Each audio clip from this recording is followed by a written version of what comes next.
BNP chairperson সাবেক প্রধানমন্ত্রী বেগম খালেদা জিয়ার সুস্থতা কামনা করে সীতাকুণ্ড উপজেলা ও পৌরসভা বিএনপির আয়োজনে সীতাকুণ্ড দোয়া মাহফিল অনুষ্ঠিত।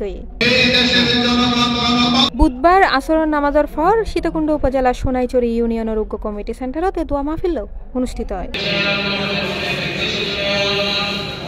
দোয়া মাহফিলত শহীদ প্রেসিডেন্ট জিয়াউর রহমানের রুর মাগফিরাত কামনা, বেগম খালেদা জিয়ার সুস্থতা ও দীর্ঘায়ু এবং বিএনপির ভারপ্রাপ্ত চেয়ারম্যান তারেক রহমানের সুস্থতা ও দীর্ঘায়ু কামনা করা হয়।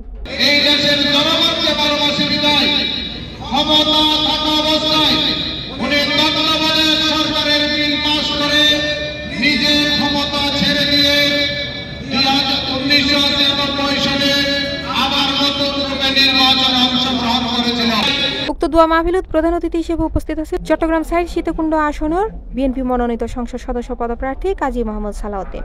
মাহফিলত বিশেষ অতিথি হিসেবে উপস্থিত আছেন সীতাকুণ্ড উপজেলা বিএনপির সদস্য সচিব কাজী মোহাম্মদ মহিউদ্দিন, সাবেক সাধারণ সম্পাদক জয়নাল আবেদিন দুলাল, সাবেক সদস্য সচিব গাজী মোহাম্মদ সুজাউদ্দিন, পৌর বিএনপি সাবেক সাধারণ সম্পাদক এ.কে.এম. শামসুল আলম আজাদ, কুমিরা ইউনিয়ন বিএনপির সাবেক সভাপতি এম শামসুদ্দোহা, উপজেলা ছাত্র দলের আহ্বায়ক কাজী মোহাম্মদ সেলিমউদ্দিন সহ উপস্থিত আছেন সীতাকুণ্ড উপজেলা বিভিন্ন ইউনিয়নের বিএনপি স্বেচ্ছাসেবক দল, যুবদল, ছাত্র দলের নেতৃবৃন্দ।